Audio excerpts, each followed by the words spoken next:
Seguimos con más en Conexión B, análisis, entrevista. Vámonos a nuestro campo innovador con el ingeniero Francisco Javier Ugalde Acosta, investigador del INIFAP, del campo experimental Cotaxtla. Paco, adelante, buenas tardes.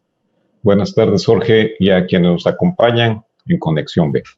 Hoy, viernes 12 de agosto, haré un reconocimiento al pionero en el desarrollo de las tecnologías vigentes en papayo y mango manila, que realizó el ingeniero Fidel de los Santos de la Rosa, oriundo de Jilotepet, Veracruz.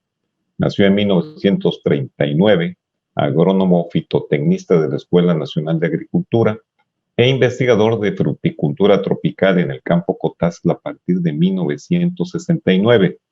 Sus aportaciones, Jorge, hoy las disfrutamos los consumidores y seguramente no lo sabíamos. La actual fruticultura tropical de papayo y mango no puede ser concebida sin intervención agronómica del ingeniero Fidel de los Santos a partir de la década de los 70.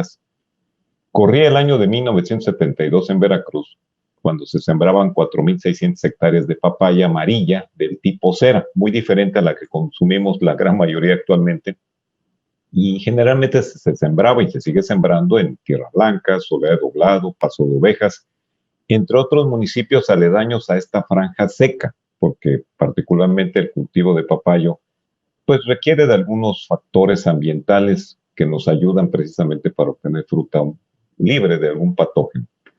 La fruta de papaya amarilla tipo cera superaba los 10 kilos, inclusive algunas llegaban a pesar hasta 20 kilos, a ver si alguien de los consumidores jóvenes tuvieron oportunidad de verlas, pero eran muy pesadas las frutas. Estos productores de esa época fueron los primeros en recibir los conocimientos de fertilización y control de plagas y enfermedades que se generaban en el campo Cotazla precisamente por el ingeniero Fidel de los Santos, ya que estos eran de los problemas que tenían los papayeros, principalmente enfermedades y plagas, y fueron atendidos precisamente por el ingeniero. El tiempo también cambia preferencias comerciales de consumo. Estos frutos de la papaya cera eran muy grandes y cuando el precio estaba muy alto de esta fruta, pues ocasionaba que pues no podían comprarla fácilmente porque pesaban de 6, 8, 10 kilos. Y bueno, esto ocasionó que entonces el campo Cotazla buscara alternativas precisamente más pequeñas para que la familia que no consumía totalmente una fruta, pues pudiera adquirirla. Por eso se empezaron a evaluar otros casos de papaya, otras variantes del tipo hawaiano, el tipo solo, que es una fruta pequeñita que la puede uno sostener con una mano, y la otra era la maradol. De esta última, en 1974, el campo Cotazla introdujo e inició por primera vez en México las evaluaciones agronómicas y de adaptación de la papaya tipo maradol. Esa es la historia, no hay más. El campo Cotazla fue el primero en México que trajo esta variedad para ser evaluada. Sin embargo, esta papaya, ya después platicaremos por qué se llama maradol y de dónde es su origen y cómo se formó, pero la mayoría poco saben que así fue como inició estas siembras de la papaya maradol aquí en México. Hoy es la mayor cantidad de superficie. Ahora, ¿qué tuvimos que hacer precisamente? Porque cuando se introduce una nueva variante de en este caso de esta papaya, pues primero no la conocen los productores, no la conocen los consumidores y tampoco los que se dedican a la comercialización para llevarla del campo a los mercados. Entonces, en esa época, el ingeniero de los Santos me invitó a participar para que diseñara yo una estrategia precisamente para que esto se pudiera lograr.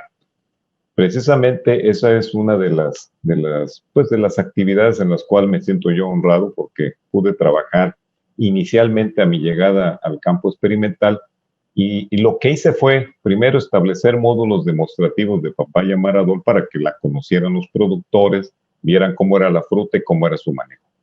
Después hicimos una serie, y bueno, en los productores que asistían les entregábamos pequeñas muestras de papaya para que las sembraran.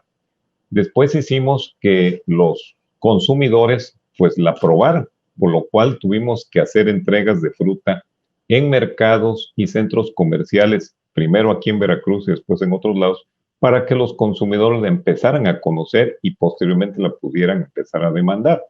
La tercera acción fue que las empresas semilleras, que la mayoría no existían, o sea, para el caso de la papaya no existían, Jorge, pues fue otra labor titánica porque se tuvo que invitar a empresas o en este caso gente que podría dedicarse a producir semilla para que pudiera aumentar la superficie.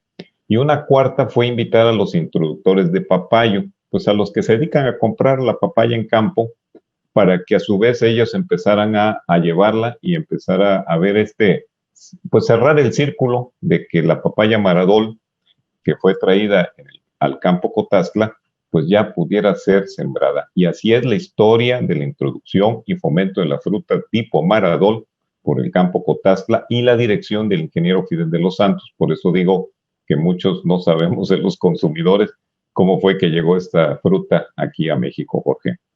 Oye, fascinante, Paco. Fíjate que, pues sí, bueno, no me voy a delatar, digo, tengo 48 años, ya voy para 49 años, me tocó todavía consumir la papaya amarilla y también me tocó este cambio, ¿no? Con la Maradol, que si no estoy mal, al principio me parece que le decían la papaya mamey, me parece, Así ¿no? es. Al principio le decían la papaya mamey y todo, y ya después, pues sí, prácticamente la papaya amarilla se radicó y actualmente pues lo que consumimos es la Maradol y realmente también qué complicado haber hecho eso, la introducción de un producto, primero que nada con lo reacio que son muchos productores, ¿no? Para cambiar de producto y animarse a cultivar, irse por otro cultivo.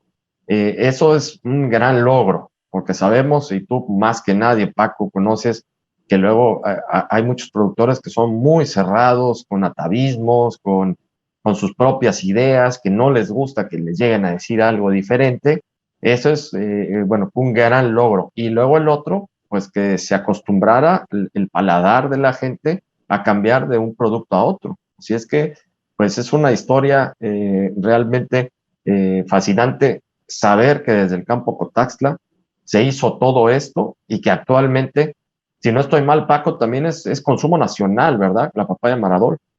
Así es, consumo nacional y una parte se exporta y como decías tú, primero se conoció como papaya mamey, después papaya cubana y hasta que se empezó a manejar el término Maradol, que ya después haremos una específica historia de la papaya Maradol porque esas desde 1940 y tantos, ¿eh? O sea, es algo también fascinante. Y bueno, Jorge, pues esta labor, cuando a veces un cambio tecnológico en un agricultor cuesta trabajo, imagínate lo que es provocar un cambio de un producto que todavía no hay una demanda de consumo. O sea, tenemos que trabajar de manera global pues para que esto sucediera, pero esa es la historia. No hay más que ahí en el campo llegó Papaya Maradol y fue el ingeniero Fidel de los Santos. Otro pasaje de la historia del ingeniero Fidel de los Santos, y que también seguramente muchos pues, los productores o los consumidores no conocen, es que allá por el 75 80 sucedió que muchos de los árboles que hay en las zonas, pues mangueras, Chacaltianguis, Sierra Blanca, Actopan, pues muchos fueron árboles sembrados por semilla, no por injerto, y eso ocasionaba que había frutas que no reunían la calidad que quería el consumidor. Entonces, imagínate tumbar un árbol ya grande y pues volverlo a sembrar, pues el productor no le atraía nada a esa historia o esa tecnología.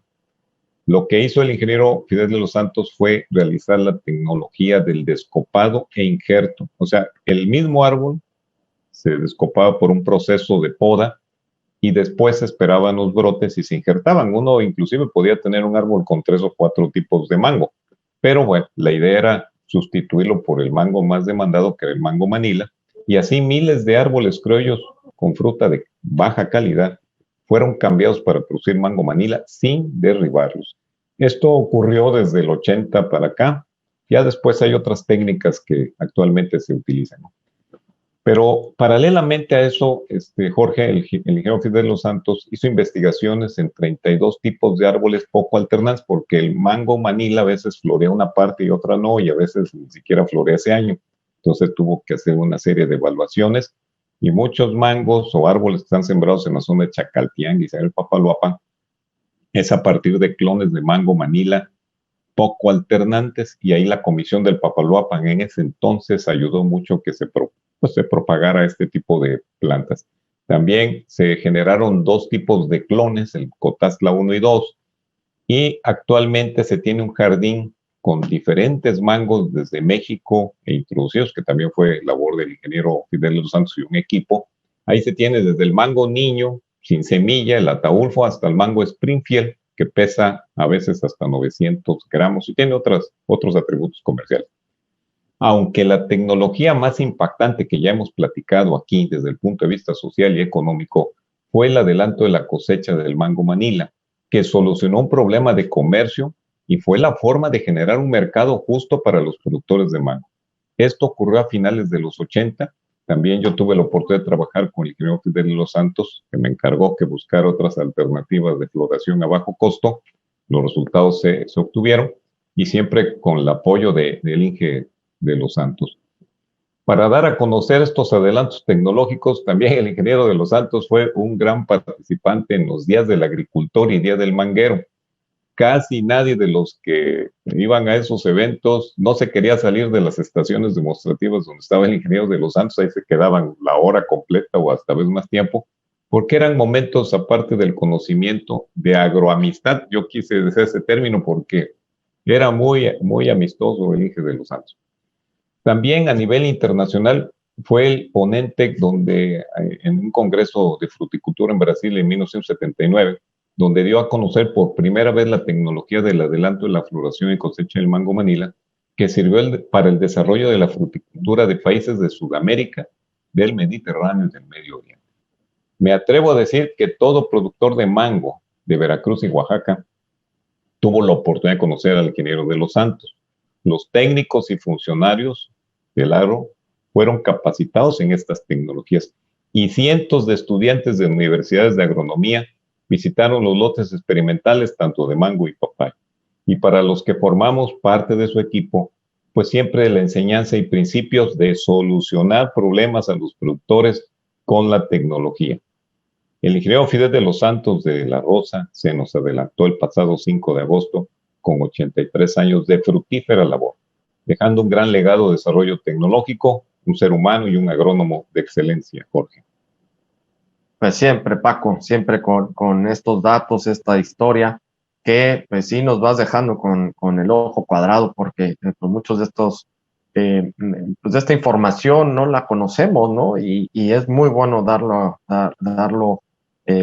pues a conocer, valga la redundancia, y sobre todo los grandes logros de estas grandes personas como el ingeniero de los Santos. Paco, como siempre, muchísimas gracias y excelente el campo innovador de hoy. Pues sí, Jorge, por eso es que mucha gente posiblemente no sabía de esta labor anónima que hacen particularmente investigadores, y bueno, el ingeniero de las Rosas cumplió con su trabajo en la tierra. Buenas agrotardes. Perfecto. Claro que sí, muchísimas gracias al ingeniero Francisco Javier Ugalde Acosta, investigador del INIFAP, del campo experimental Cotaxtla, en nuestro campo innovador. Vámonos al corte, regresamos.